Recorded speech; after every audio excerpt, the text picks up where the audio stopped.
မြတ်စွာဘုရားဟောကြားတော်မူသောကိုယ်သာနာ၍စိတ်မနာသူဖြစ်ပုံတရားတော်မင်္ဂလာပါရှင်မြတ်စွာဘုရားသည်နကုလပိတာတကြွယ်အားတကြွယ်ဤကိုသည်နာကျင်သည်သာဖြစ်၏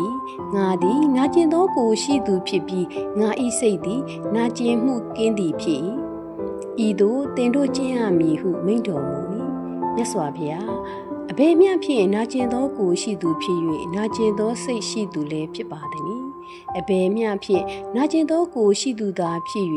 နာကျင်သောစိတ်မရှိသူဖြစ်ပါသည်ဟုမေး၏။တကြွယ်ပုထုဇဉ်သည်ရုပ်ကိုအတ္တဟု၍ရှု၏။ရုပ်သည်ငါဖြစ်၏။ရုပ်သည်ငါ၏ဥစ္စာဖြစ်၏ဟုတည်သောထိုသူ၏ရုပ်သည်ဖောက်ပြန်၏။ထိုသူအားရုပ်၏ဖောက်ပြန်ခြင်းကြောင့်စိုးရိမ်မှုငိုကြွေးမှုစိတ်ဆင်းရဲမှုပြည့်စွာပင်ပန်းမှုတို့သည်ဖြစ်ကုန်၏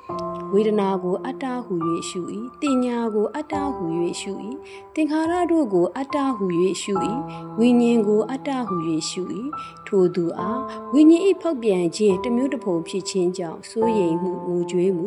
စိတ်ဆင်းရဲမှုပြည့်စွာပင်ပန်းမှုတို့သည်ဖြစ်ကုန်၏တကြွယ်ဤသို့လျှင်နာကျင်သောကိုရှိသူဖြစ်၍နာကျင်သောစိတ်ရှိသူလည်းဖြစ်၏တကြွယ်ယဉ်ကျေးသောအရိယာတပည့်သည်ရုပ်ကိုအတ္တဟု၍မရှုရုပ်သည်ငါဖြစ်၏ရုပ်သည်ငါ၏ဥစ္စာဖြစ်၏ဟုမတည်ရုပ်သည်ငါဖြစ်၏ရုပ်သည်ငါ၏ဥစ္စာဖြစ်၏ဟုမတည်သောထိုသူ၏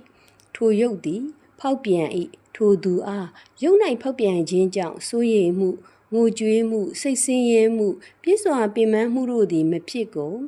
ဝေဒနာကိုအတ္တဟု၍မရှုတင်ညာကိုအတ္တဟု၍မရှုသင်္ခါရတို့ကိုအတ္တဟု၍မရှု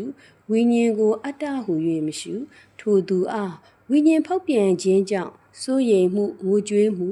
စိတ်ဆင်းရဲမှုပြည့်စွာပင်ပန်းမှုတို့သည်မဖြစ်ကုန်တကြွယ်ဤသို့လျှင်နာကျင်သောကိုရှိသူသာဖြစ်၍နာကျင်သောစိတ်မရှိသူမဖြစ်ဟုမိန့်တော်မူ၏